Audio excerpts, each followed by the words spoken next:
Você acha que uma ideia pode mudar a vida de uma pessoa? A tua vida já foi transformada por uma ideia? Empenhei-me neste fantasmagórico livrinho em propor o fantasma de uma ideia, o qual não deverá estragar a boa disposição de meus leitores para consigo mesmos, uns com os outros, com a época do ano ou comigo. Que ele assombre suas casas prazerosamente e que ninguém deseje pô-lo de lado. Seu fiel amigo e servidor, Charles Dickens, dezembro de 1843. A época natalina é um período carregado de emoções. Existem pessoas que têm vivências extremamente positivas nessa época do ano, mas existem pessoas que têm experiências neutras e até pessoas que têm experiências negativas neste período de ano. Charles Dickens, ao escrever Uma Canção de Natal, percebeu que a sua sociedade, que a sociedade em que ele fazia parte, estava se transformando e perdendo o espírito natalino, trocando o espírito natalino por outras preocupações. Preocupações que dizem respeito às transformações sociais, por exemplo, a Revolução Industrial, uma produtividade aumentada, uma preocupação muito com o capital, com o dinheiro, com estar produzindo, com estar trabalhando. Então ele foi percebendo todos esses movimentos e ele foi observando que as pessoas estavam trocando esse espírito natalino, o verdadeiro espírito natalino, por outras coisas e deixando esse espírito de lado. Então ele resolveu, já que era um homem que era engajado socialmente, ele conseguia engajar ali socialmente, ele tinha alguns projetos sociais, então ele queria fazer esse resgate do espírito natalino e por isso ele decidiu escrever o conto Uma Canção de Natal ou um conto de Natal. E nós temos testemunho de que de fato esse conto de Natal foi um sucesso, porque venderam muitas cópias e de fato existem pessoas que vão batizar, vão apelidar o Dickens como o homem que reinventou o Natal. Então, de fato, esse pequeno conto influenciou a maneira como toda uma sociedade experienciava, vivenciava uma época. Por isso que eu te perguntei no começo do vídeo se a tua vida já foi transformada por alguma ideia, ou se você acredita que uma ideia de fato pode transformar a vida de uma pessoa. Então, o prefácio desse livro eu acho muito interessante porque ele diz isso. Eu escrevi esse livrinho aqui, esse livrinho fantasmagórico, em propor um fantasma de uma ideia. Então, é como se ele dissesse assim, existe uma ideia que circula e parece que está meio esquecida, mas esse fantasma dessa ideia eu vou trazer aqui novamente para você. Eu vou trazer aqui novamente para o teu imaginário. Eu vou apresentar esse fantasma dessa ideia para poder ver se você relembra de alguma coisa ou para poder ver se você tem uma mudança acerca do teu comportamento.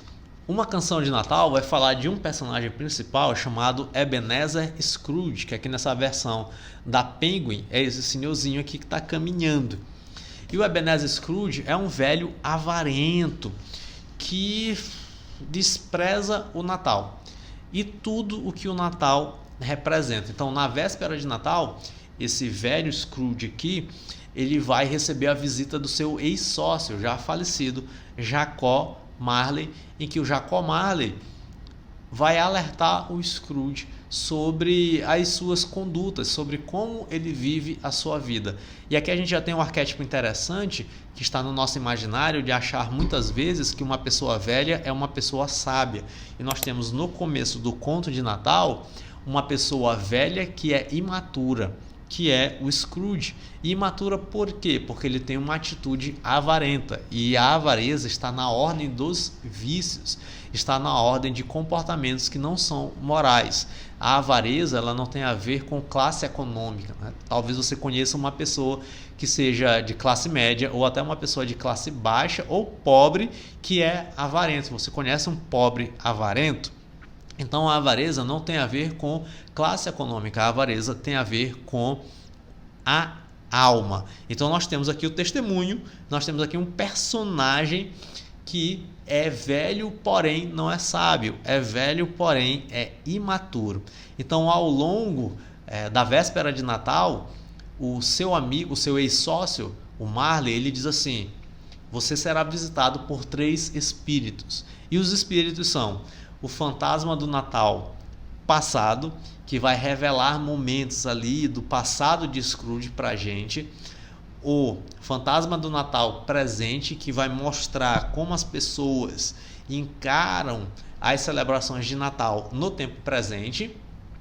E nós temos o fantasma do Natal futuro, que vai mostrar um possível destino do próprio Scrooge. Então nós temos esses três personagens e a narrativa, o conto, ele vai se desenrolar em cima da interação e da vivência, da experiência do Scrooge com esses três fantasmas. E o Scrooge também, ele é um personagem que ele reflete, ele é um arquétipo literário, ele é um modelo literário da sociedade da época. Nós vamos perceber ali que quando ele está junto do fantasma do Natal passado, o Scrooge, ele vai trocando o centro da sua vida, ele vai mudando do amor, de um relacionamento que ele tinha, e ele vai começando a se interessar mais pelo acúmulo de riquezas. Então ele vai tentando encontrar segurança, não no amor, mas na riqueza, ao ponto de que a sua noiva acaba terminando com ele. Então não é que o Scrooge ele foi um cara traumatizado, apesar de ele ter passado por alguns dramas ali na sua infância. Ele não é o cara traumatizado que a partir desse trauma ele ficou avarento. Não, ele foi buscando, me parece, ali pontos de segurança em outras coisas, em outros valores. E por conta disso, por exemplo, o amor foi sendo deixado de lado por uma escolha dele. Então esse movimento é importante de você observar. No começo do livro, então, eu senti até uma antipatia, uma irritação, porque ele é um velho, né? E a gente pressupõe que o velho seja sábio, e ele é um velho imaturo, rabugento, chato, e me gerou uma certa irritação. Mas no decorrer da narrativa, eu fui criando até uma empatia por ele.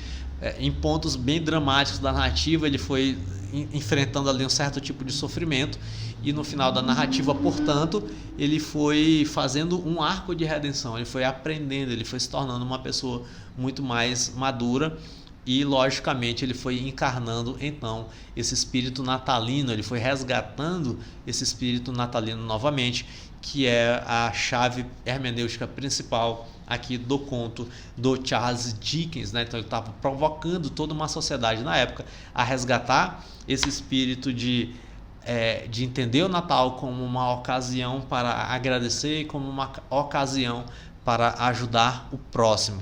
E eu incentivo muito você a fazer a leitura deste pequeno conto. Se você quiser adquirir o livro, o link está aqui na descrição. E um pontinho aqui, eu vou dar uma pincelada aqui acerca de um ponto que chamou muito a minha atenção e que é uma interpretação que pode extrapolar o texto, mas eu acho que é muito interessante. Eu vou me aprofundar nessa interpretação em um outro vídeo, para a gente não deixar esse vídeo aqui muito longo.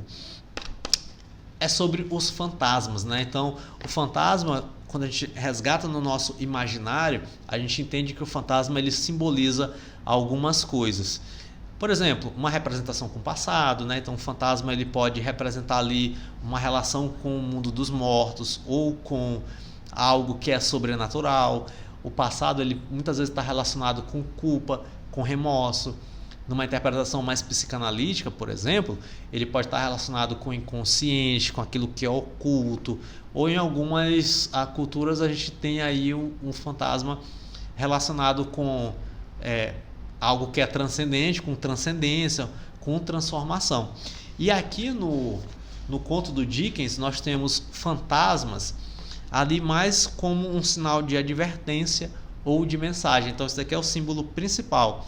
Então, os fantasmas, eles estão ali para alertar, como uma advertência, como uma mensagem para o Ebenezer Scrooge. E aí a gente pode trazer para a vida real. E nós temos dois caminhos. Você pode acreditar nesse tipo de experiência sobrenatural, de fantasmas ou espíritos que podem fazer e trazer esse tipo de advertência ou de mensagem.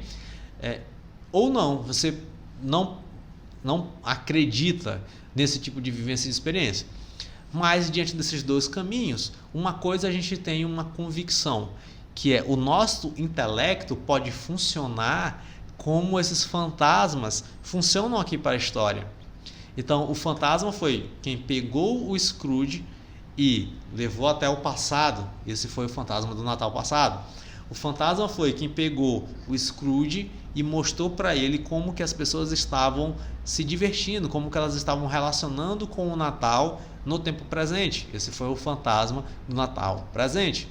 E o fantasma do Natal futuro levou o Scrooge até o futuro e viu como é que seria o desfecho da própria vida do Scrooge. Essas representações, elas podem ser feitas pura e simplesmente pela nossa memória, pela nossa imaginação, pelo nosso intelecto. Então talvez você seja uma pessoa completamente apegada ao teu passado. E quando você estiver lendo, então, você vai percebendo essa experiência do fantasma do Natal passado. Você talvez seja uma pessoa que seja extremamente apegada ao presente. Carpe diem, viva intensamente, aproveite o momento. Você é uma pessoa apegada ao tempo presente. Ou talvez você é uma pessoa ansiosa, muito atrelada ao futuro. E uma dica, caso você seja uma pessoa ansiosa, é perceber a característica do fantasma do Natal futuro. O fantasma do Natal futuro, ele não falava nadinha. Ele era assombroso, ele era descrito como alguém sombrio, misterioso. E o Scrooge pergunta algumas coisas para ele, e o fantasma do Natal futuro só aponta. Ele só aponta. E ora, não é assim que é o nosso futuro? O nosso futuro não é meio assombroso nesse sentido de que a gente não vê com clareza as coisas acontecendo, e o nosso futuro não só nos dá algumas dicas, ele só aponta, ele não fala nada, ele não dá nenhuma certeza, ele só aponta e fala assim, se vira para interpretar como é que vai ser esse negócio aí. Então nós temos arquétipos, nós temos modelos literários interessantíssimos aqui no Uma Canção de Natal e que me fizeram refletir muito quando eu estava lendo, e eu tive uma experiência de leitura muito boa. Não é um livro que você vai demorar muito tempo para ler, se você investir 2 horas e meia de relógio. Eu leio devagar, porque eu sou devagar mesmo. Então se você investir aí 2 horas de relógio, você consegue ler muito bem este livrinho. E agora que você já sabe, né, como é que é um pouquinho aqui da temática de Uma Canção de Natal, eu tenho algo muito importante para te dizer, que é o seguinte: para ler um livrinho desse você vai precisar de atenção, não é verdade? Então tem muita gente que dispersa muito porque não consegue ler uma página de livro. Então tem gente que fica entediado e não consegue ler uma página inteira de um livro. Por isso, se você deseja desenvolver mais a tua atenção, eu indico aqui esse vídeo que está aparecendo para poder você desenvolver a tua atenção aí na leitura e ter melhor proveito e conseguir absorver mais a tua leitura. Beijinhos e até o nosso próximo vídeo. Tchau, tchau.